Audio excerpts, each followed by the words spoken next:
Hi, everybody. My name is Larcine. I'm a grateful member of Al-Anon. And my recovery date in Al-Anon is June the 6th, 1981. And I am very, very grateful for that. And I want to thank Chris for picking us up at the airport. And the reason my husband doesn't say much is he doesn't get too much of a chance with her and I yakking in the front seat. So I think he was enjoying the company of a nice, quiet dog that just wanted to be petted. And But we've had a great time here. I can't thank you enough for hospitality, and Harlan and the committee for the invitation to get to be here. I love the Pacific Northwest. It's so beautiful up here. I absolutely love it up here. And the trees, I'm a tree person, and we're really enjoying it. Your lineup of speakers is phenomenal, and I know all of them.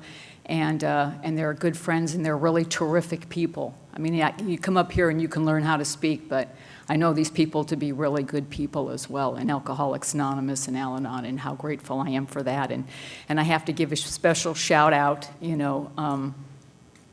Nell is just really so special to me. 53 years in Al-Anon is a big frickin' deal, all right? I don't care who you are or what you're thinking. It's frickin' big.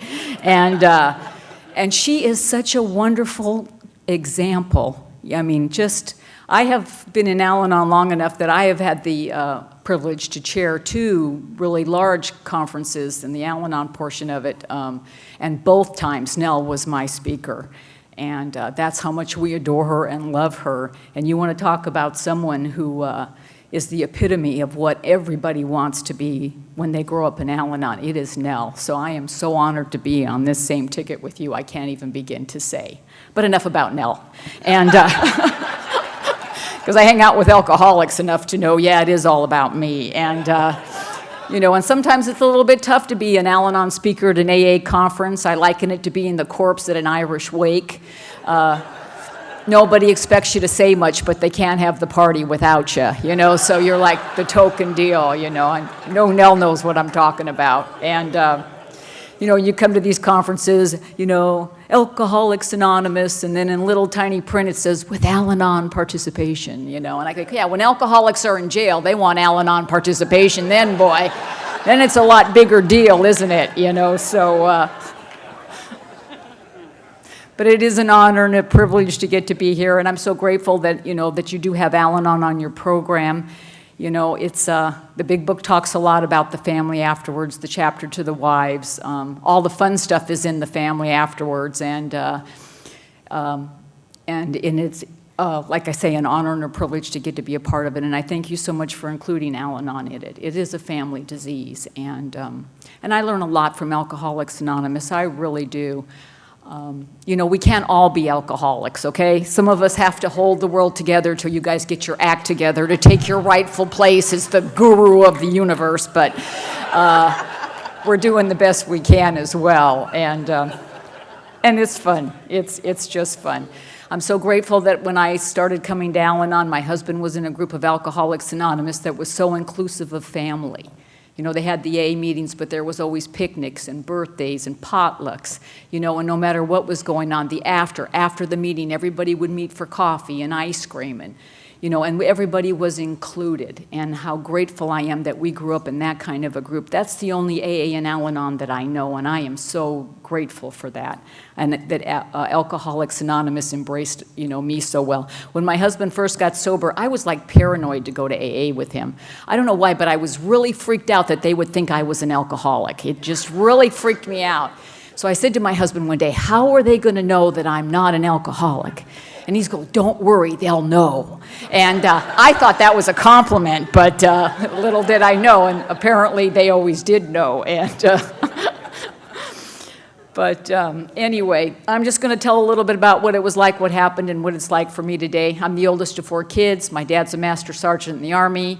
So that means being the oldest, I've always had some kind of rank. I like a title. I like buildings that have words like headquarters on them and stuff like that. I'm just attracted to that. My husband jokes that I came out of the womb carrying a clipboard and wearing an armband, and he's not too far off the mark. When I was in school, I was always cafeteria monitor, playground monitor, room monitor. Why? Because the teacher knew if she left, and she left me in charge, and anybody did anything wrong, I would write down their name and they would be reported. It's just a gift I have. I don't know what else to tell you. You have to embrace the gifts that God gives you, and I've just always been like that. I'm a rule person. I grew up in the military. There's a lot of rules and regulations about it. My dad raised us just like he took care of his troops in the Army. We had little Army bunk beds. We had foot lockers at the end of our beds where our gear was stored. We had Army blankets on our beds. My dad flipped quarters on our bed. We had room inspection. We stood at attention, saluted him at the end. He went through our foot lockers, bounced quarters, and then patted us on the head, saluted us. And I'm talking 3, 4, 5 years old I've been doing this stuff. When Butch and I first got married, he couldn't even get out of the bed because the sheets were so tight. He was just like, don't you dare move either, buddy, and it was just what I grew up in, and I didn't know there was anything wrong with that. It's just a lot of discipline, and what I've really come to learn about myself is that I like that. I like rules and regulations. I like knowing what you want. I like knowing how you like to have it. I love instructions. I love things that are written down. For me, it's part of who I am and what I was raised with. I am just hardwired for all of that stuff. It's organization for me, and I like it. I always have a purse that has lots of compartments. I like lots of compartments because keys go here, phone goes here, wallet goes here. So no matter what happens, I am ready and instantly prepared for it. And again, there is some sort of comfort that goes with that for me. And I know that about myself, and I'm grateful to Al-Anon that I can accept that about myself. When I first started coming to Al-Anon, I thought it was that you were supposed to change everything that there was about you. What I've really come to learn in Al-Anon is Al-Anon doesn't want you to change who you are. It just wants you to be the person God meant you to be in the first place. And the family disease of alcoholism has a tendency to rob us of that. But I am this super organized person. It's, again, a gift I have. I just like things where they go so I can find them. And even 33 years into the deal, it's not a guarantee, that things are going to go the way you want all the time. I was one time about a year and a half ago or something, I'm at the airport, and one of my flights got canceled, and they kept changing the gate and moving me here and moving me there, and I don't like it because, by God, you knew I was coming. I booked this ticket like 6 months ago. This is not working for me, and I'm getting more and more flustered, and I'm coming back from a conference where I've been very serene and wonderful, right? But now I'm freaking out. So finally I get on the frigging airplane. I'm sitting there and I'm talking to my husband and I'm looking through my purse to make sure everything's in the proper location and my cell phone's not there. Oh my God, I left my cell phone outside. He's like, what are you talking to me on, Never mind, hang up the phone. Here we go. And this is why it's so important for me to be here because it's a day at a time, every single solitary day. There's no crossing the finish line, none of that, and I don't want there to be either. I don't want to know everything, and I thought I had to know everything, and now it's so unimportant to me. I know the important things that we learn here that the other speakers have spoken about that you're going to hear all throughout the weekend. It's about living in the present, right here, right now, unconditional love. It's about being happy, joyous, and free. And how grateful I am for that today, how very, very grateful. But anyway, I got this military dad, and my dad's an alcoholic. Now, I have no idea my dad's an alcoholic because my dad's been drinking since I can ever remember. You don't get a book that says this is what a dad is supposed to do or not do. My dad's a master sergeant, and there's a lot of drinking in the Army, and there was a lot of moms walking around with broken arms and black eyes, and it's just, to me, growing up, that's just the way that it is. It's the way life is supposed to be because this is what I see, and I see it going on all around me.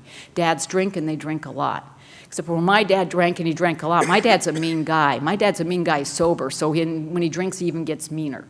It's just the way that it is with him, but I have absolutely no idea. I used to have a hard time because as a little kid, I would try to figure out why someone would go to the trouble to marry someone, have kids, and then make them all feel bad about who they were. I could never quite put my finger on what that was all about, but I had no idea that it was anything to do with drinking. Beer was always been there.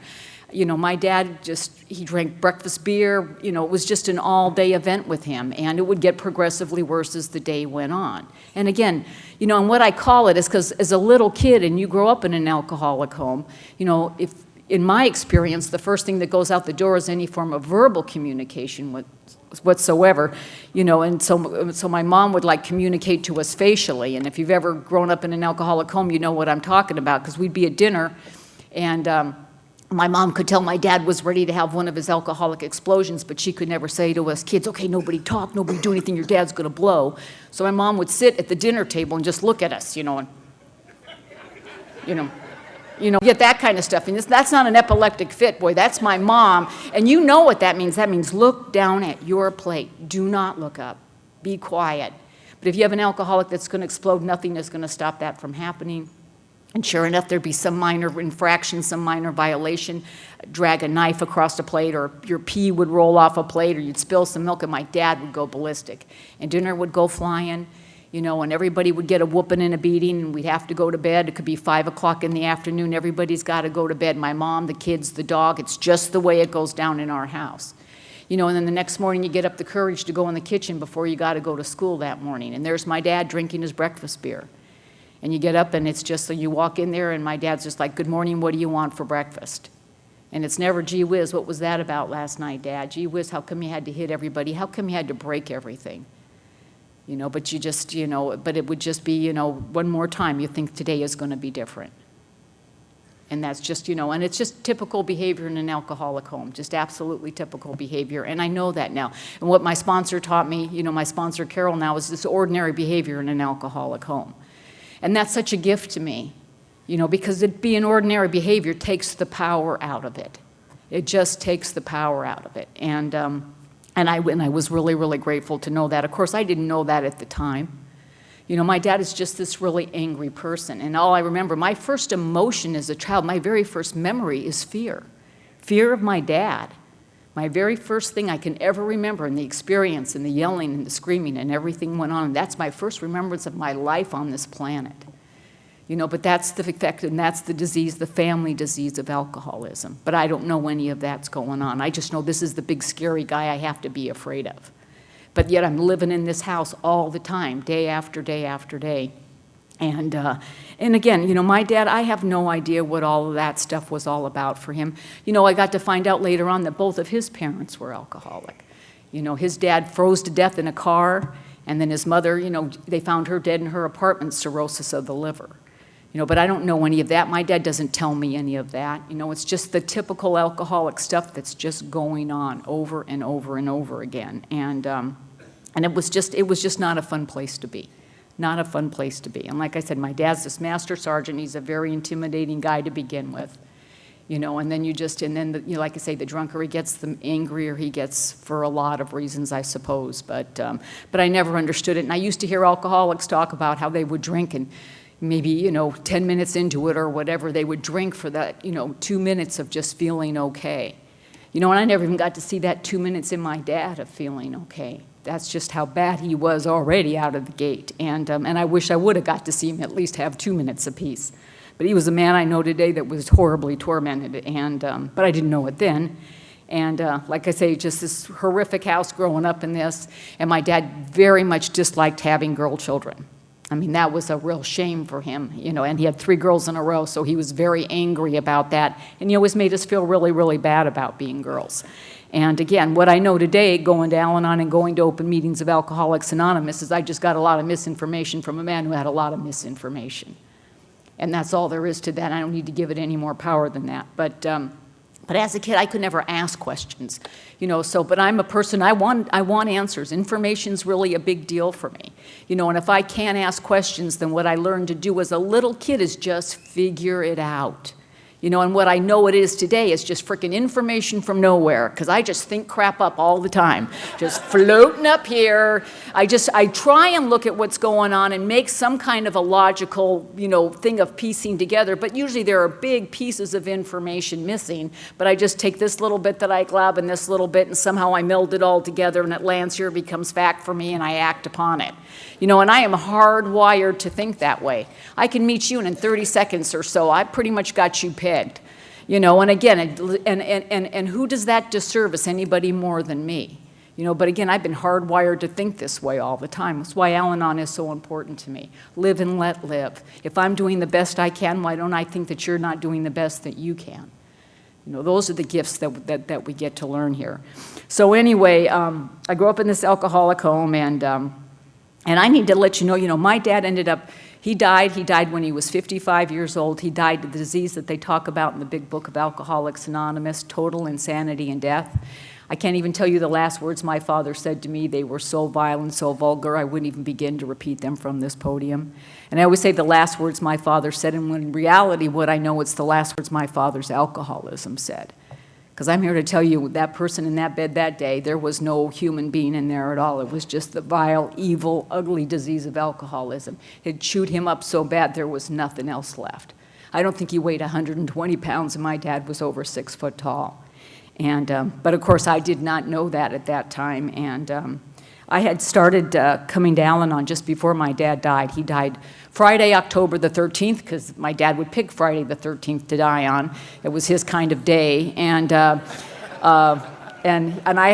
was in '81, and I had started coming to Al-Anon in June of '81. So June to October, I was only in Al-Anon 3-4 months, not even close to loving and kind by any stretch of the imagination. You know, and when my dad died, my mom had long since divorced him, and being the oldest kid, I was responsible. You know, I had his power of attorney and all of that stuff for his health directives and all that. And my sisters and I are out in the waiting room, and they come out and they tell us my dad's dead. And I'd like to tell you it was a very sad moment for our family, but it wasn't. My sisters and I were like, ding dong, the witch is dead, da da da. You know, and I don't tell you the story because I'm proud of it. I tell you the story that this is where this family disease of alcoholism will take you, that you will be glad to have someone dead. Just because you think it's over. The reign of terror was over. Because my dad was always going to kill you. He was always going to do that. And we took some pretty bad beatings off of him as well. But, you know, but the verbal abuse was the worst thing. They're always the worst thing. You know, and if you've ever had a drunk dad show up at a school function when you're getting an award, I'm here to tell you that pitiful and incomprehensible demoralization is just not reserved for the alcoholic. And so you learn early on, you don't tell them nothing's going on ever, ever. You know, and you don't bring friends home from school anymore, you know, because you never know who's going to be there and what's going to happen and how humiliated and embarrassed you're going to be because of this person's behavior. You know, and so all I grew to do was hate the person. And see, what happened when my dad died is I really believed, even just but a few short months into Al-Anon, I really believed that the reign of terror was over. It was over. But what my sisters and I didn't know was that the alcoholic died that day, but the family disease of alcoholism was very much alive and living well in me and my sisters and our family. You know, and I'm here to tell you, I hate it when people say my qualifier. You know, somebody, you know, who's the alcoholic in your life? Fine. But I tell you who qualifies me for my seat in Al-Anon is me. My behavior, my reaction, my response. It's not on what somebody else is doing. My dad triggered it, but it was alive and well. When he was gone, we didn't even need him anymore to carry on that behavior. Blaming. You know, and that's another thing growing up with. It's got to be somebody's fault. Trying to figure out why, all those things that do nothing but hinder me and keep me from having a happy and joyous and free life. And so anyway, my dad had died, and I remember it didn't seem to matter, you know. I did all the work, boy. You know, I'm a joiner, and I do what you're supposed to do, and I'm working the steps and doing all the stuff with my sponsor. But it seemed like I was, you know, several months into it, and it didn't seem, my dad had been gone for a little while, but no matter what, something would trigger something, somebody would say something, and I would think about these experiences that happened to me as a kid, and how my dad would yell and make us feel bad about whatever, and I'd get so angry all over again. And I'd done a fourth and a fifth, and, you know, was going through the step process with my sponsor on this, but I would get really pissy about it, and I don't know how you guys are, but when I'm really pissy and angry, I like to take it home and share it with my family and my children and my husband and the people I love and care about the most, because we should all experience this, you know, and if you can get the neighbors involved, all the more power to you. And I wasn't happy about that. That's not what I wanted to have happening. And I remember talking with my sponsor about it one time, and, you know, and she said, you know, Larcine, Al-Anon isn't about problems. You know, Al-Anon is about a solution, and we have to find a solution that's going to work for you, and I'm going to give you an assignment, and you're not going to like it. And she always said, you're going to give me an assignment, and you're not going to like it, because I have never liked one little weeny thing they've ever told me to do in Al-Anon, because the answers here are so simple. You know, and so therefore I discard them right away, because there cannot be such a simple answer to such huge problems that I have. You know, my dad hit me. My dad made me feel bad about being a girl. There's a lot of complex things going on here that just let go and let God is not going to work for me, okay? Just not going to happen. And I remember her telling me, I'm going to give you this an assignment, you're not going to like it. And the assignment she gave me was that I had to go home and I had to think about a good thing my dad had done for me. And how I am affected by the family disease of alcoholism is that there's no such thing. Because what I know about how I'm affected by the family disease of alcoholism is it never wants me to see anything good, ever. That's the family disease of alcoholism. It wants you to live in despair. It wants you to live in the darkness. It wants you to live in the past, real big to live in the past. But one thing I learned right out of the gate when I first started coming to Al-Anon that I am so, so grateful for is for whatever reason at those first meetings I was at, I heard you had to be willing. Because how can you possibly expect anything to be different if you're not willing to do something different? So I've always had willingness, and that to me is God's grace. That's what God's grace was for me. Now it's only been this much willingness, but this program is so powerful. I'm here to tell you only need that much to start out with. And I don't know how long it took me, a week or two. And I remember that my dad taught me how to drive, and if you're going to live in Southern California and marry an alcoholic of your own, it's just a skill you got to have, okay? If you're going to track that sucker down anyway. And because I'm talking about tracking down alcoholics way before cell phones and GPS crap and all that stuff. I'm talking about you had to get in the car and go find them with nothing more than information from nowhere. I was good at it.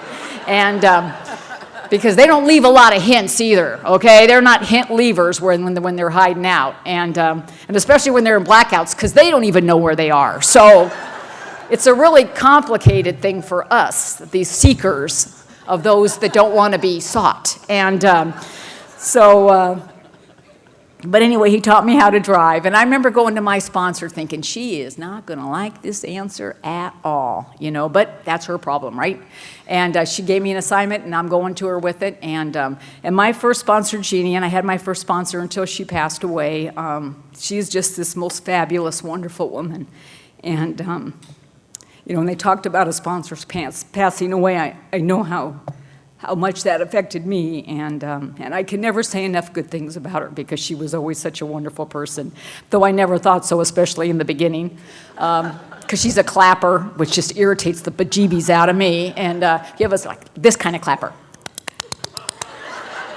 So anytime I would do any little weenie thing, which is like kindergarten to me, and so I go up to her, and Jeannie, I thought up a good thing my dad did for me. We get clapping right away, yay, yay, yay, yay.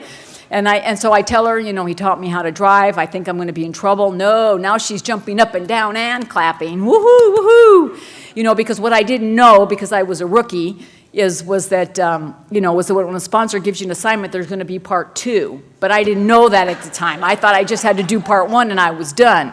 Now part 2 is now, Larcine, whenever you think about that stuff your dad did, whenever you think how he hit you, whenever you think how you made him feel bad about being a girl, whatever it was, whatever creepy thought creeps into your mind, I just want you to take that negative emotion and replace it with this positive one. Another thing, your dad died with all of his children being glad he was dead. And you're a parent. Is that what you want? Is that what you think your dad wanted? Your dad was afflicted by this horrible disease that ate him up and had all of his children hating him. And do you need to punish anybody more than that? Is that really necessary anymore? And, and what I've really come to learn is that my dad was just a sick alcoholic, and I've learned that by going to lots of open meetings of Alcoholics Anonymous and hearing alcoholics share. And I have been to hundreds, if not thousands, of open meetings of Alcoholics Anonymous, and I have heard gazillions of AA speakers, and I have ever yet to hear an AA speaker get up from this podium and ever share that he drank and did drugs or did whatever to hurt somebody in his family, ever, that was their intention. And I don't mean to say that I grew up with this dad who hit us and made us feel bad about who we were. And then my sponsor gave me this stupid, weenie assignment, and I did it, and then everything was just rainbows and butterflies up the gazoo. That is not what happened to me, because what my sponsor did is she gave me a very precious, precious, precious gift that day, though I didn't realize it at the time. She gave me the gift of forgiveness. And it says in our Al-Anon literature that forgiveness is no favor. We do it for nobody but ourselves. Because, see, I thought if I forgave my dad, I was letting him off the hook. And I was not going to let him off the hook, because he was the dad. He was the parent. I was the little kid. He was supposed to make me feel special. There's supposed to be father-daughter dances, all kinds of fun stuff going on, not fear. I'm not supposed to be afraid of my dad. And I wasn't going to let him off the hook. And then again, what I got to learn is that he was just a sick alcoholic, and he paid the ultimate price for that. and it's not necessary for me to punish him anymore. And what I really believe with all my heart is my dad loved me as much as his alcoholism would allow him to. And I know that from going to open meetings of Alcoholics Anonymous and getting to see recovery firsthand, you know, when it gets to happen to families. But anyway, I wasn't easy about it. You know, my dad was cremated, and my dad was a World War II veteran, and he was a Korean War veteran. He had a very distinguished career in both Navy and the Army. I think he did 8 years in the Navy during the war, and then he did 20-something years in the Army. He was well decorated. I mean, he saved people's lives when he was in Korea, and so they brought me his medals, flag, my dad's ashes, and I happened to be home alone that day, and they dropped that stuff off, and I take my dad's ashes, and I went downstairs, and I stuck them in the laundry room, and I sat him down there in the laundry room, and I put him back behind the washing machine, and I said, and you sit here and you think about what you did. And he sat there for a friggin' long time, let me tell you, boy. Every time I'd go downstairs, okay, Sarge, who's in charge now? Sarge, you know, and every so often I'd pick up that box and shake the crap out of it and do whatever. All sponsor approved, let me tell you, you know, because it's a process here, okay? We talk about it, but it's definitely a process.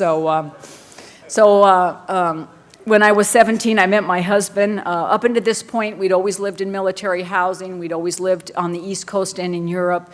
And so when I was a teenager, my dad got out of the Army. We moved to Southern California, and us girls are getting old now, and we're starting to date. And it's really hard to date in my house because my dad's got a lot of rules and regulations about dating, and we bring these little weenie guys home.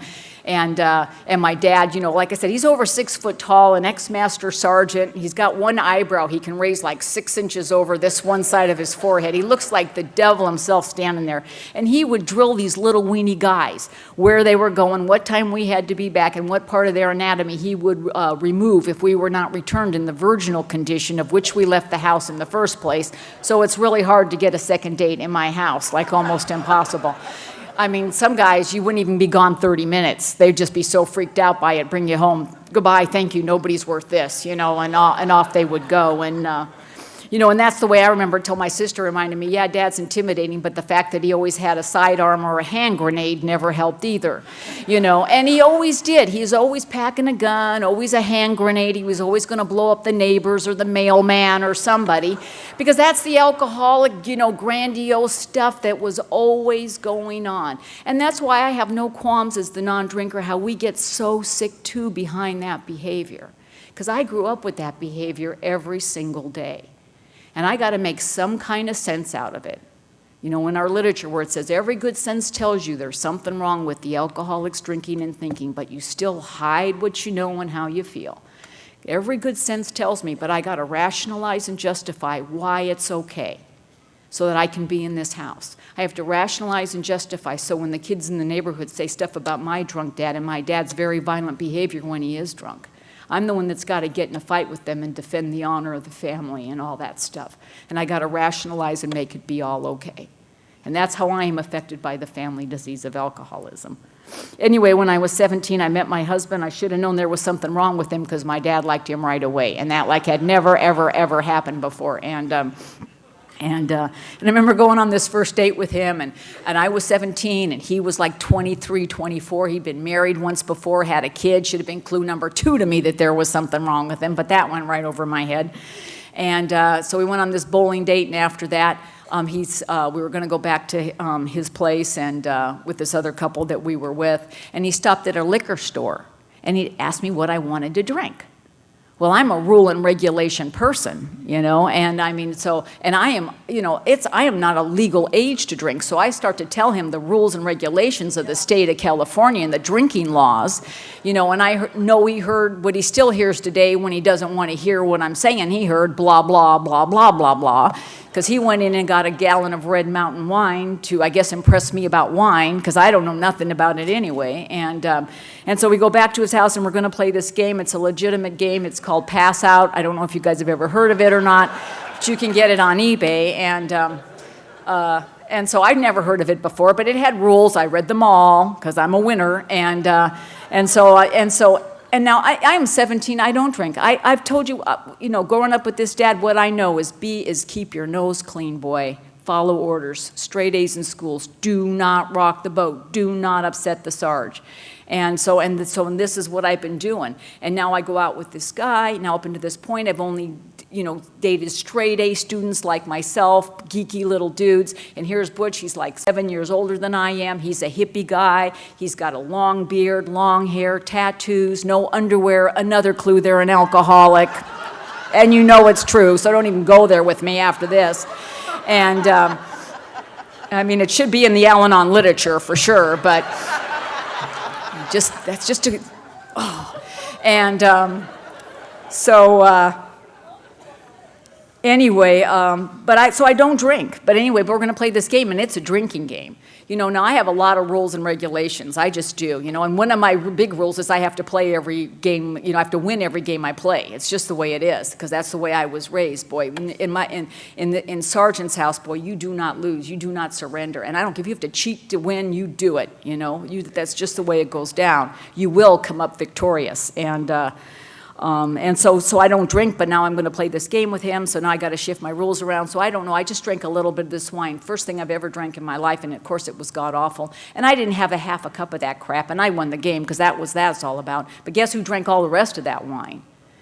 And I'll tell you what I remember about that night still to this day is what a wonderful time I had. I had such a good time, so much fun, so much laughter. Just an easygoing guy, so much. I hadn't been exposed to anything like that ever in my life. But believe you me, I've got an index card in my head about what my life is going to be, and I got a lot of rules and regulations. I can't wait to get out of that house. You can cut the hate in my house with a knife. I just want out of there so bad I can't even tell you. And I'm going to marry somebody, and he's going to love me, and he's not going to drink, and we're going to have like 12 girl children, and he's just going to be thrilled about being a dad to 12 girls, and it's just going to be a whole different deal. But on that card, too, is he's not going to drink. Now I'm going out with this guy, and I'm having so much fun. And God, he's drank a lot. He is definitely drunk. There is no doubt about it. But again, I, the sick person, will rationalize and justify, I, the non-alcoholic, to get what I want, how I want it. And again, information from nowhere lands here, becomes fact for me. Because I tell you how I got to that answer, it's really simple. Where my dad drinks, and he wants to hit you and yell at you and make you feel bad about yourself, when my husband Butch drinks, he just wants to love you and kiss you and tell you how pretty you are. And I can work with that, okay? That's got potential written all over it for me, okay? We're doing the deal here, buddy. And so we pretty much started dating exclusively from that point on. Really hard for me to date Butch. Why? Because he couldn't remember my name. That's why. I know it's weird and it's different. And he'd call me up all the time, Lorraine, Larcine. He'd call me all kinds of crap. But he knows my name really well now, finally. And but I just, whatever, we're going. And and of course all the drinking and all that stuff was going on. And my name is different, and it's weird. It's Larcine. My dad named me Larcine, and like I said, my dad was not happy about having girl kids. Not happy about it at all. But because I was firstborn, my dad gave me this name Larcine because my dad was hugely proud. I can't even tell you how proud my dad was of his Scottish heritage. And he told me that Larcine was the name of a town in Scotland. And since he couldn't name me after him, that he was going to give me this really special name, and that I should always, always be proud of it, because it's the name of a town in Scotland. And so I've been hearing that since one of the very first stories I ever heard in my life. And I've always been proud of it. Now my dad's dead. I'm in Al-Anon for a while. Again, before Google and computers, when you wanted information, you had to go to a building called a library. That's where they had information. And I went to the library to look up Larcine, Scotland, and I could not find it. So I went to the reference librarian, and I asked her to look it up for me. And she said, well, come back in a couple of weeks. We'll send it to the big downtown library, and, we'll have the information for you. So I come back in 2 weeks, and guess what? No Larcine, Scotland. It doesn't exist.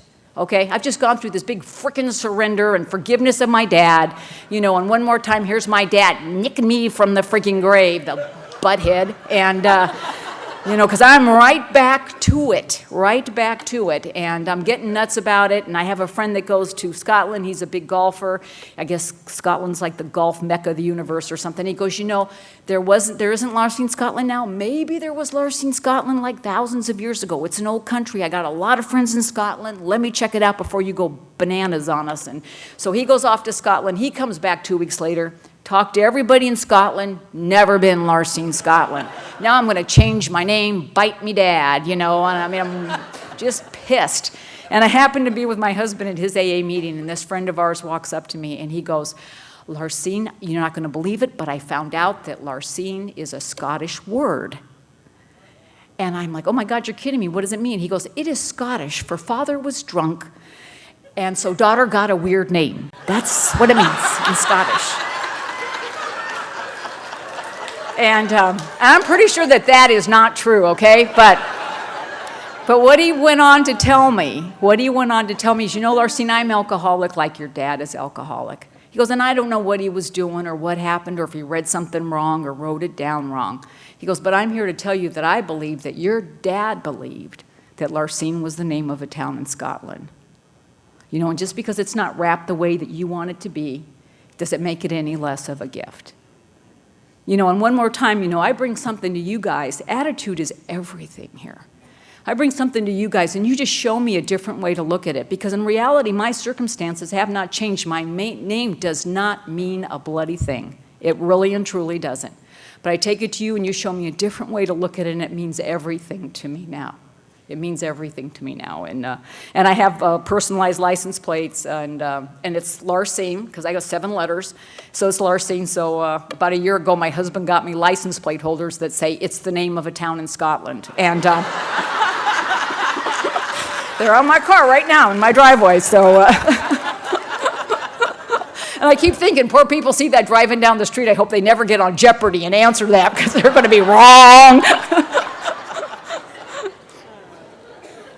But anyway, Butch and I started dating. It was, you know, like I say, hard to date him, and we dated for a couple of years, and there's a lot of drinking, a lot of drug use, a lot of stuff going on there. My husband never hid any of that stuff from me. He was an always in-your-face kind of a guy. This is what I'm doing. There was no pretending or anything else like that. But never anything I felt I couldn't work with or do whatever. You know, I love him. You know, and I'm here to tell you, if loving could fix alcoholics, not a one of us that have to be in AA or Al-Anon, I'm here to tell you. You know, it's just the way, I mean, it seems like that, but love is the answer. It really and truly is, but just loving them can't fix them. And so anyway, what ended up happening is after a couple of years of dating, I got pregnant. Doesn't matter if it's a big deal for you, it's a huge deal for me. It's 1972. You know, I'm 19 years old. And you know, after, you know, Butch and I got married a couple of months after our son was born, and our life got really, really bad behind his drinking and drug use. And I thought, because I'd broken this big rule and big regulation, that it was God punishing us, you know, or God punishing me specifically. You know, and what I've come to learn here is that the God in here is so big and so wonderful, and he really doesn't care where you've been or what your past is or any of that stuff, AA or Al-Anon. You know, all he cares, you know, is about what you're doing now. Be of maximum service to God and your fellows. I think it says in the big book that God's, you know, that you know, you want to know what his will is for us? His will is for us to be happy, joyous, and free. That's it, no more, no less. That's what he wants for every single person, I think, that walks the face of the planet. I hear people all the time say, but for the grace of God. You know, I think, but it's for the acceptance of God's grace, because I think God's grace is there for every single person. Just whether or not you're willing to accept it, or do you want to fight it over and over and over again? Who stands in the way? If it's God's will for me to be happy, joyous, and free, what do I do to carry out God's will then? You know, living in the past, being angry, striking out, trying to get even, whose fault is it? You know, all of those things keep me from living in the present and enjoying and being happy, joyous, and free, because that's really where it is all the time for me. But anyway, Butch and I ended up getting married a couple of months after our son was born. So if you ask me if I was pregnant when I got married, no, I wasn't. I wasn't. You figure it out. That's your job, not mine. And then, you know, but I'm here to tell you, you know, up until that point, I'd never discussed with Butch his drinking or his drug use. But the day after we got married, I sat him in the kitchen chair and I told him the rules and regulations of the marriage, you know, and there'd be none of this drinking and partying all the time. Once a month, we would get a babysitter, and that was it. Do you understand? He sat in the chair and he did this, which I took as affirmative. What I know today, he was just so drunk and so loaded, he was just doing this thing, and he heard the blah, blah, blah, blah part. And I know this because why? Day 3 of our marriage, he does not come home all night long. This is a huge violation of the rules and regulations. I have sat down. And I am here to tell you, I watched my mom do the silent treatment. I know that didn't work. I am proud to stand before you and tell you Butch begged for the silent treatment. He begged for it.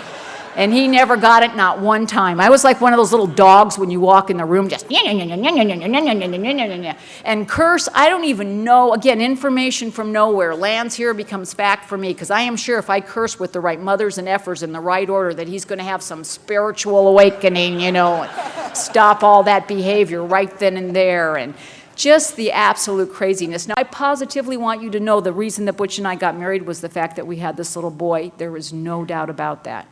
But I also want you to know that when Butch and I got married, we got married in a church in front of a minister, that he was sober that day, that I loved him and I believed he loved me, and that we were as sincere as any two people are when they're getting married. We wanted to love each other, take care of each other, cherish each other, do all of those things.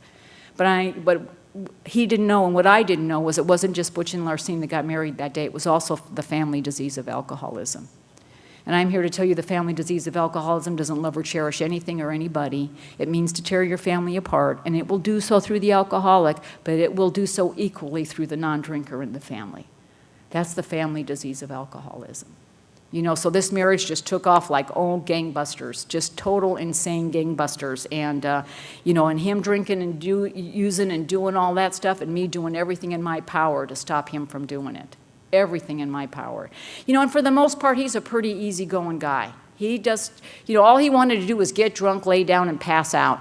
I shared that once a very long time ago, and an old friend who's long since gone to the big meeting, this guy, Hank Johnson, was sitting next to Butch. And he leaned over to Butch and said, "Butch, I don't think that's too much to ask for." And, but it was more than I could give him, that's for sure. And, because, boy, I just wasn't going to have it happen to me. No, I can't do this. You know, I had all that growing up, and that this is not going to happen, this is not going to happen, and I did everything in my power to stop my husband from drinking. You know, there is no end to all the crap that goes on, and you know, and if Butch were, you know, you talk to Butch and you ask him to describe his drinking, his word is pig. That's his word, not mine. But to give you an example of that, one day I'm at home with our son. I get this call from these drug dealers, you know, and these are just drug dealer people, and he is over at their house, and he is so drunk and so loaded that if I do not come get him, they, the drug dealers, are going to call the police. This is what's going on in my life. And so I put on my cape and off I go to rescue him, as I often do. And I remember getting to the drug dealer's house and them looking through the Venetian blinds to see if I'm there, because he's out of the drug dealer's house. He's in the bushes. They've thrown him out of the house. He's in the drug dealer's bushes. And I get him out of the bushes, and I get him in the car, and I drive home, and I go to put our son in his crib, and I come down to get Butch, and he's fallen in the street, and he's cracked his head open, and blood is gushing out all over, and I like to tell you how concerned I am about him, but I am not. You know, I just want to get him in the house before anybody sees him, and he's 180 pounds of wet washcloth. I can't pick him up, so I got him by the ankles, and I heave him up over the curb, drag him down the sidewalk, little trickle of blood, leaving a trail right behind him. Now, why we call these people normies, I have not a clue. But here I am, dragging a guy bleeding by the head down the sidewalk. It's like 5 o'clock in the afternoon. And this guy's driving down the street, and he stops the car and says, "Are you having a problem?" "Yeah, I am." I go, "My husband's fallen, and he can't get up." And so, of course, he helps me get him up, and we get him in the house, and now the words are flying between him and I. And again, you know, I just got this emergency head. What do I have to do? He's got a head injury. I have to get him in bed because it goes on my rule card, and once it goes on my rule card, it's got to happen. So not only do I have to get him in the house, I have to get him up a flight of stairs into bed, because that's where you go when you cracked your head on a curb, according to information from nowhere, which lands here, and that's what I function on. And so now as we're going up the stairs, you know, he and I are just cursing at each other, and Mr. Good Samaritan no longer wishes to participate. And so that guy was out of the house like a shot. Now here's Butch on the bed, big puddle of blood. Now I want my husband to die desperately. I do. People once said to me, "Why didn't you just divorce him and let him win?" Oh, I don't think so. It's not going to happen that way. No. He's dying. That's how it's going to go down. You know, works for me. I'm a widow. You feel sorry for me. He's out of my life. It's a perfect answer. And, but you know, I want him to die, but I don't want my fingerprints anywhere on it when it happens. So now I don't know what to do. And there's a big puddle of blood. So I call 911. I'm hysterical. Hook and ladder truck, paramedics, police. They even get a hold of my mother. You know, and so the paramedics are cleaning them all up. I'm in the bedroom with the baby crying, "Oh, my husband." The police come in and they go, "Mrs. Gantner, your husband says he injured himself because you pushed him down a flight of stairs." And of course, more drama, more drama. No, I didn't push him down, officer, but if you'll prop him up, I'll be happy to push him down in front of the Redondo Beach Police. Let's just keep on going. And so they, no, you don't need to do that. And they clean him all up. And he's got some little weenie cut, and he needs like 5 stitches, but he's so drunk, they got to take him by ambulance to the hospital because he can't even stand up. Now, I don't know how your neighborhood is, but 5 o'clock, hook and ladder truck, paramedics, all my neighbors are out front. And Butch is a friendly guy. He always has been. He knows all the neighbors. I speak to no one because I am huge on anonymity. And I mean, I don't speak to no one. And so out comes Butch on the gurney. How you, Frank? How you, Joe? You know, his usual happy self. And there, Butch, what happened? Larcine pushed me down a flight of stairs. And every single frickin' person believes that that is exactly what happened, because all they ever see is drunk, easy-going Butch and screaming Banshee Larcine, because for whatever reason, I never ever figure out that they can hear me cursing and screaming halfway down the block because the door is shut. You know, and that's the insanity of the family disease of alcoholism, and I know no better way than to describe it. I have no idea, because I'm the good guy. I'm the good guy in this whole situation. You know, and one time we were going to we have this family reunion. It was his family reunion. He's 1 of 9. I make him raise his right hand, promise me he'll be sober that day. He does, because he means to be. You know, because I don't know my husband's alcoholic. I have no idea about this. Because again, I have information from nowhere. Lance here becomes fact for me. Because see, what happens is if there's a drink, I can drink it or not drink it. So that means you can drink it or not drink it. So that means you're drinking at me and you're trying to hurt me. And so all I know is when I get hurt and I get hurt and I get hurt, because you promise me over and over and over again you're not going to do it anymore, then all I want to do is hurt you back. When every good sense will tell me just let it go and let it be over. Because that's the insidiousness of the disease of alcoholism. And I'm here to tell you, no matter how many horrible things or bad things you think my husband's done, he did everything under the influence of drugs and alcohol. Every hurtful, spiteful word that ever came out of my mouth came out stone cold sober, with the intent of hurting him. And I think I'm the good guy in the situation. That's how devastating the family disease of alcoholism to the family members. Just my experience. But anyway, we're going to have this family reunion. He raises his right hand, and guess who's so drunk that day? So drunk he can't even stand up, and I am livid, livid. And I remember poking him in the chest. And I'm here to tell you, no matter how drunk or blacked out my husband's been, he's never, ever raised a hand to hit me, because that's just not, he's just not violent that way. But that day I was poking him in the chest, egging him to hit me. Let's just take it to the next level. Let's just take it there. And I remember all of a sudden looking down, and by then we had 2 little boys, and they're like, you know, 5 and 3 years old, and they were standing on either side of me, yanking at my pant legs. Mommy, Mommy, please stop yelling at Daddy. And I would like to tell you that I had a moment of clarity then, but I did not. What I started doing was I started screaming at those little boys, how dare they tell me to stop yelling at their dad when he's the reason our life is the piece of crap that it is. And by the time I got done screaming at these little boys, I watched my drunken husband walk out the front door, and I, the sober mom, say to the drunken dad, where do you think you're going? And the drunken dad turns to the sober mom and says, I'm leaving because we're upsetting the kids.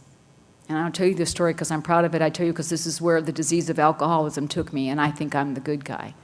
I'm so justified. I always tell people, justifiable anger is just as deadly to the Al-Anon as the first drink is to the alcoholic. I will run with that.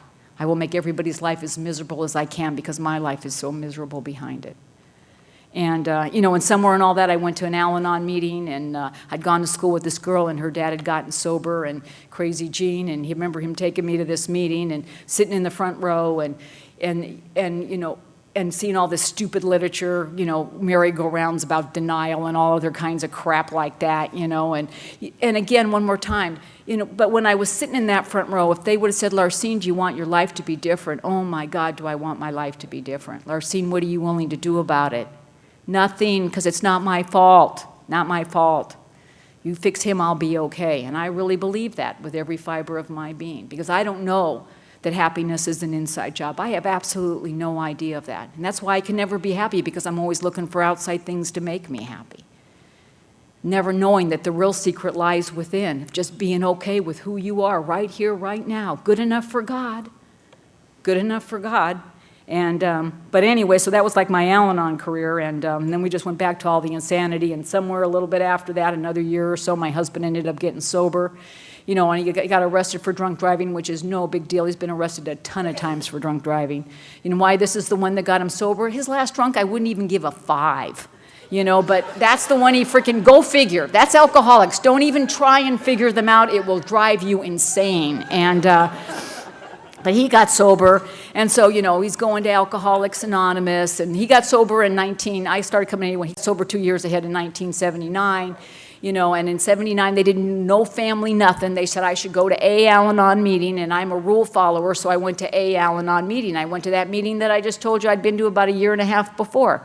Got in that meeting, and you know, and they saved the last 10 minutes for newcomers. I raised my hand. I said, I was here about a year and a half ago, and I asked you how to get my husband sober, and you didn't tell me, and I'm not going to tell you how I got him sober now.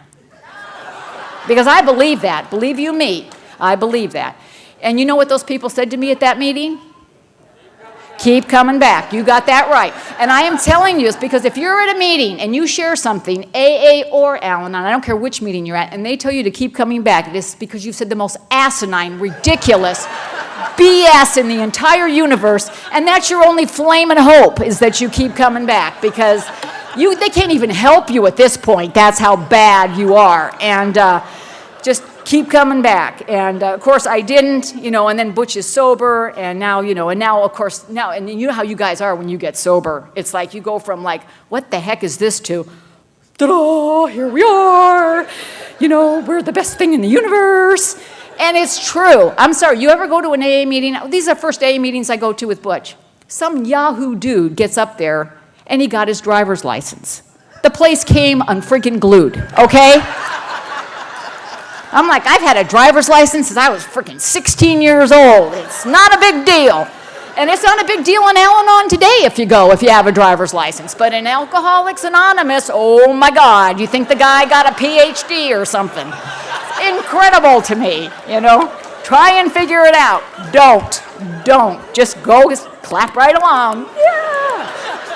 I think this is where Jeannie got it from, going to AA meetings. She just learned that, I don't know. But crazy, just crazy. And again, I would go with Butch. They would always make me feel welcome. They always made me feel loved. They always made me feel a part of. But you fix him and I'll be okay. And what ended up happening was 2 years into that whole deal, I was anything but okay.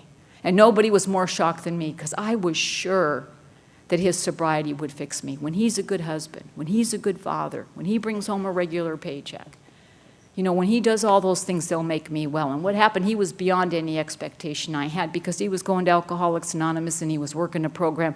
And the most important thing of all is he was bringing that thing home. He was bringing that program home, working it in our house, regardless of my behavior. You know, and all I did was get angrier and angrier and angrier at it. And again, nobody was more shocked than me about that whole thing. And I remember one time, now our boys are bigger, and him and the boys are in the living room, and they're laughing and cutting up. And I'm walking through, because I'm a task-oriented person, you know, there is no fun till the job is done is my motto. And I'm walking through the living room with my laundry basket, and as I set foot in the living room, there's just dead silence, dead silence. Because that's what I do now. I suck the joy out of the room. That's my gift to this family. And I remember walking through that room and I heard God's voice in my head as clear as a bell. And he said, you become your dad. And that's exactly what was going on because my fear of if I don't ride you hard, if I don't watch everything you're doing, I can't give you so much as an inch because you're going to hurt me again. You'll drink again. This will go on again. Now I got to watch these boys just as much as I ever had to watch you. You know, and it's all fear. You know, and what I've learned from my sponsor is, you know, what fear really stands for, and it's not what you guys are thinking, it's forgetting everything's all right. Because right here, right now, everything is all right. I can think about the things I think may or may not happen. It doesn't matter, but in this moment, is it all okay? Then why are you giving it up? Why are you giving up precious time about the fear of what you think may or may not happen? And so anyway, you know, after my husband was, 2 years sober, I started coming to Al-Anon because, you know, just for that reason, it was like I was just sick and tired of being sick and tired. I didn't come to get an alcoholic sober. He was sober on his own, didn't come to keep him. He was doing fine on his own. I came because I was sick. And I got a sponsor right away, and I did the literature. And I remember the first time I used my sponsor as a sponsor, my husband had a dead battery, and he asked me to jump it, and I did. And then he ran out of gas, and this pissed him off. So he started yelling and screaming. You know how you guys overreact to every little thing. And So I started yelling and screaming. When you start yelling and screaming, I start yelling and screaming. He went off to work, and I went upstairs. I called my sponsor and reported his behavior because he was bad. And I remember getting done telling her what had happened, and when I was done telling her what he did, she told me I owed him an amends because what I said was unkind and unnecessary. And I'm like, whoa, whoa, whoa, Jeannie doesn't know how we do things in America, because she was from Holland. And so I started telling her the story again, because she was not listening to the who started it part, which I always think is so important. And I didn't even get barely started when she stopped me cold and said, I heard you the first time. And for what you said, it's unkind and unnecessary. You owe your husband an amends. And another thing, don't ever call me and start a conversation with Butch said or Butch did. I don't care what he did. All I know is I am Larcine's sponsor.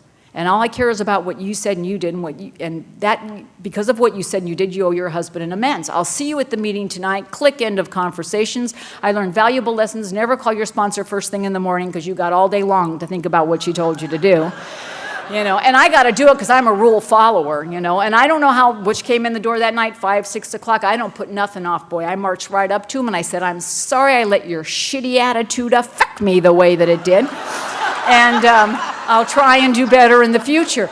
Now, that may not sound like the best amends you ever heard, but I am here to tell you to this day, I don't know that I've ever made a better amends in my life, ever.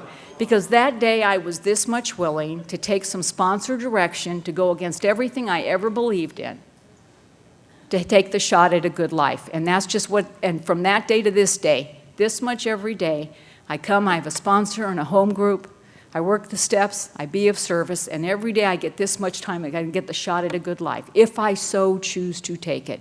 The tools are laid at my feet every single day. I have a sponsor who's a personal rooting section for me. She wants me to do well here. She does nothing but encourage me to do well. So I get the shot at a good life if I so choose to take it, and that's been the gift. After Jeannie died, I got my sponsor, Carol, and Carol always insists that I tell this story because she wants you to know how sick I am and what a difficult job I am as a sponsee. And so I honor her with when our youngest son, Earl, had a lot of problems with drugs and alcohol, and I was maybe 15 years in Al-Anon, and he was like 19 years old. And what's the worst that can happen? They can die. It's very terrifying, especially the kids. It's just a really scary deal. And I was having a lot of difficulties with him and very worried about him. And we'd been at our Roundup that Butch and I are very active in. And so, and it was a great weekend and great speakers, workshops. And, you come home from the weekend and like serenity is coming out of every orifice of your body, just full of all the love and the joy and all that stuff. And Sunday we get home from the Roundup and I'm very disciplined in my exercise. I haven't exercised in 3 days. That means I got like 72 hours of exercise. I got to check off so I can check off my list. And so as soon as I get home, I get on my exercise stuff, and I had a treadmill in the garage, and I go out there to go exercise, and next to my treadmill is my son's weight bench, and on this weight bench is a driver's license. And it's a woman's driver's license. It has information. I love information. She lives in Glendora, California. Her birth date's on there. She's 32 years old. I instantly decide in 10 seconds or less, information from nowhere lands here, that she has been in my house. She has had sex with my 19-year-old son. She has 2 kids. She wants to marry him and call me mom. I am all over this story. And I run into the house, and I show Butch the driver's license and nothing, because the man has no imagination whatsoever. Looking at it. So I tell him what I think happened over the weekend, and his eyes roll back in his head, and he's like, call Carol, you are wacky. So I call Carol, and Carol rarely gives me direction, but that day she told me to shut up. Just shut up. She goes, I know you are scared for this kid. I know you are. She says, but Larcine, it takes just as much effort to send good thoughts his way, prayers his way, than to think negative stuff about him. Nobody knows what's going to happen. Nobody has any idea what's going to happen. But why don't you think good thoughts for that kid instead of negative ones? He's got enough stuff going on without you adding more crap to it. And again, I end my conversation, because I've been coming for a while, never mind. And then as it turns out, I don't see him for a couple of days because his drug and school schedule and my work schedule. And he comes in, and then he has the driver's license in his hands. He says, Mom, what do you do when you find a driver's license? Well, I do not tell him what I do when I find a driver's license. Because it's a bad example of somebody who's going to meetings, working the steps, spiritual person, blah, blah, blah. You know, and one more time, left to my own devices, people keep going, why do you keep coming to Al-Anon? 10 seconds alone in the garage to this day still keeps me coming to Al-Anon. Why? Because I am hardwired to think badly. I am just hardwired to do that. I have learned to throw that first thought out the window. But I bring it to you. The circumstances don't change. You just show me a different way to look at it, and I get the shot at a good life. And that happens over and over and over again. You know, I had a real hard time with God when I got here. I wasn't raised with any kind of religion at all. My dad was, as far as he was concerned, he was the sperm of the devil, and we were his spermettes. We're all going to hell. I mean, and that's the way I was always raised with that. What kind of a God lets people have? What kind of a God lets people die? What kind of a God does that to little children? Lets an alcoholic dad be there? Who does that? Who can believe in any of that? I used to have so many issues with God, and I remember my meeting one night, and I've been going to this meeting for about a year, trying to do the steps, but I could never get past the God stuff. And my friend Crazy Jean, that night, and it was a step study meeting, and they stick to the step. Boy, you're on the step, that's the step you do. But that night, every single person in that room shared about finding a higher power in the program of Al-Anon. And they shared it for my benefit, specifically for my benefit. And at the end of that meeting, after we said the Lord's Prayer, you know, then Jean said to me, Larcine, did that help you? Did you find a God? You know, put you on the path to find a God of your understanding? You know, but I don't want to do what I don't want to do. And I told Jean, well, I appreciate it, but it ain't going to happen for me. It's just never going to happen for me. And I remember Jean saying to me, you know, Larcine, why God gave you ears? And Jean's kind of a mean guy, and so I sarcastically said back to him, I know, so I can hear what you're trying to tell me. He goes, well, in most people's cases, that's true, but in your case, God gave you ears so you'd have something to hold on to while you yank your head out of your ass. And so that night I went home and I went in my backyard, you know, and I looked up to God and I said, God, Larcine Gantner, gave him my address and my phone number, because, I mean, he didn't know me and I don't know him. And that's the prayer I just said. And I don't know you. But Jean, who I do know and who I do believe has my best interest at heart, tells me I have to find you or I'm not going to get the shot at a good life. And this much at a time, every single solitary day. And now God goes with me everywhere I go, all the time, over and over and over again. About a couple of years ago, that son that was 17 years old, he was 37 years old, and he came to his dad and said that he had a problem with drinking. And his dad gave him a big book and some numbers to call. And I'm happy to tell you, my son has about 18 months of sobriety right now. And I can't tell you what a gift that is, and how grateful I am. But I want to sit here and talk specifically to the people who don't get that gift. I've had a sister die from the disease of alcoholism. I've had a dad die from the disease of alcoholism. I've had a husband get sober and a son get sober. You know, and I can't believe in a God that lets my son get sober, but your son not. And again, one more time, what I've really come to believe is again, one more time, sobriety is not our gift to give. Again, if loving them would fix them, not a one of us would have to be in this room. But what God gives us is just the grace to accept, you know, the program as it's presented to itself. Everybody gets that chance. And it's whether or not that they want to take it or they don't want to take it. But it's their life to live. And what I am the most grateful for about my son's sobriety is, I mean, this has been a long road with him. He was 37 years old, but I'll tell you what I learned in Al-Anon that I am the most grateful for, and that is unconditional love. My sponsor, Jeannie, made me look up unconditional, and that means there's no freaking conditions. That's it. It's unconditional. And that means there's not a thing you can do that can make me not love you, but unacceptable behavior is unacceptable behavior, and I have a right to be happy, joyous, and free. But because you drink or whatever, I know you're not drinking at me. And so I got to love that kid unconditionally, and he knew he was always, as long as he was sober, was welcome in our home. And maybe he wouldn't stay for very long, and sometimes he didn't show up at all. But he knew that he was loved by his mom and his dad no matter what. You know, and I just want you to think about, you know, if I'd gotten my wish and my husband had died like I wanted him to, I want you to think about what kind of a family, even though the alcoholic is out of the picture, you know, and this would be like, you know, 33 years ago. And then I want you to think if my husband had died and I'd gotten my wish, and I want you to think about that angry woman and those 2 little kids, and I want you to think about what kind of family we would be to now without the alcoholic. I can't even imagine the horror that would be going on because of all the anger that this person had passing on to those kids. The family disease of alcohol doesn't care who it hurts. But here, with each other, we get to love each other, and we get a shot at a good life. And I certainly hope with all my heart that you guys hang on and take that shot at a good life because you deserve it. And I don't know how to say thank you, but, I came to a room full of strangers and I learned how to love my own family.